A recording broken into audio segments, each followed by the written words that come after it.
What if I told you that the reason you are unable to find your purpose is because you are missing one extremely critical component in your life?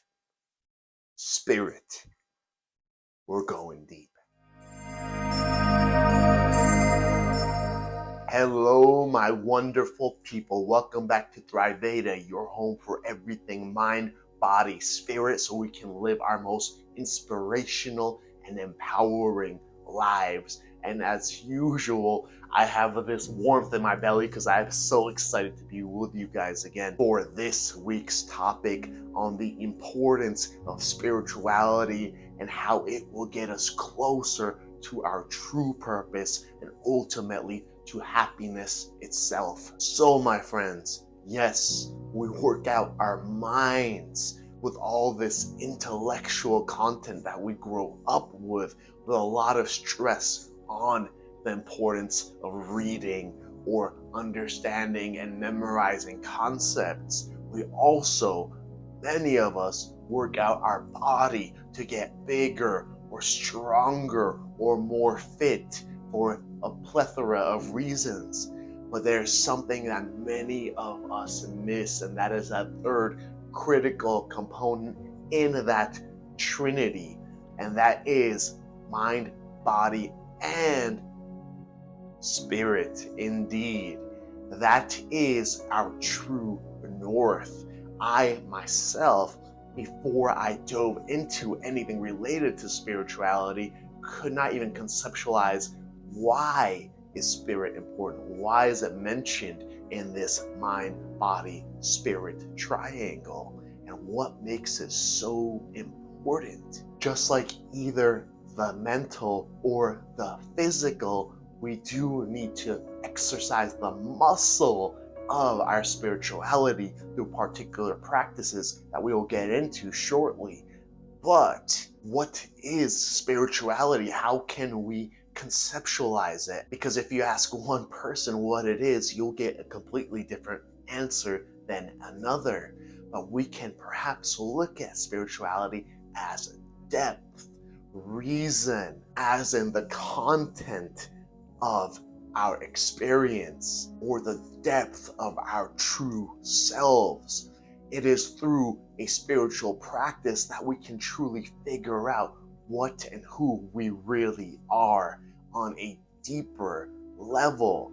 It is, once again, that North Star that will keep us on track. In fact, if we just take physical exercise and working on the body without an actual spiritual component in our lives, we'll find that we're actually only working out for egoic reasons, because the ego in essence is separation, and spirit is all the little individual drops that are Joey and Sarah and Susie coming together back into the larger pool. And love would be a word very close to spirit, as love is essentially the glue that binds reality together. So too, many of us look for intellect as a way to begin to understand the world, but without, once again, a spiritual component,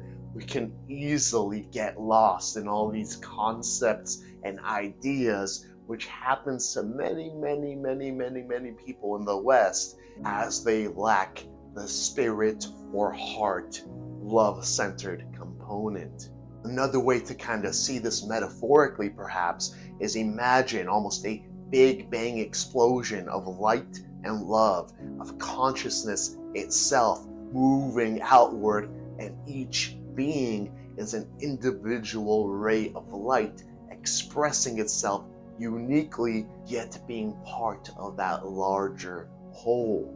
And so each person has a unique path to take and a unique angle on experience and reality itself. And now, my friends, 3 ways to bring some spiritual aspects back into our life. Number 1, ask yourself, where do I feel most at peace?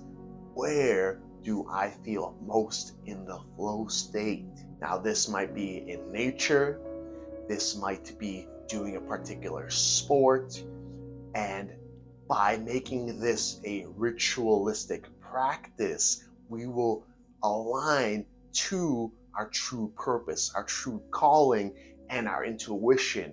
And by doing this more and more often, of listening to the heart for what we really enjoy in life, in joy, then we will be guided steadily to our true purpose through these particular practices. Number 2, spend some time studying Eastern systems of religion and thought and spirituality.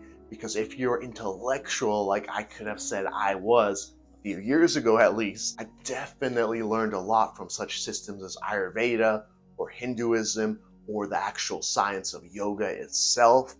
And I found that these are very much a science, perhaps a subjective science, but it is right now that our Western science, through its technology, is starting to find that these ancient understandings were so on point that it defies understanding, especially of the intellectual mind.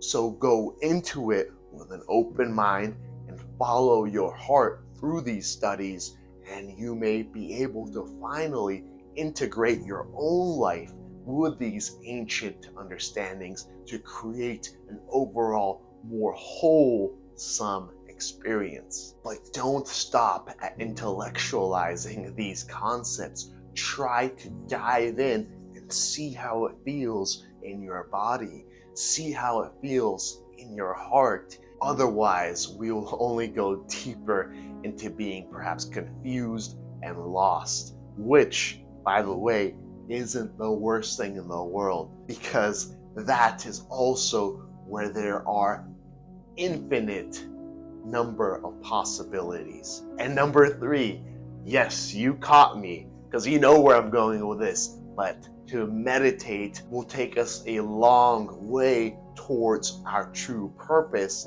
and it will also quite likely begin to establish a sense of spirituality in our own lives as we begin to see that we are not just our thoughts, we are not just this body, we are the watcher, the observer who moves beyond time and space and is not hindered by this mortal coil. That is indeed a very real possibility as to where your meditation might take you. My friends, we all have a guiding light inside us. Some people call it the conscience, some people call it the higher self, but there is something there. And if we can quiet ourselves just enough to feel this little inkling to move this way or that, to find preference over one thing or the other, we might quickly find that life is much more magical, much more unlimited than we could have ever thought. So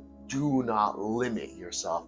You know I am right behind you. So my friends, if you enjoyed this video, if you found it helpful at all, please do press the like button.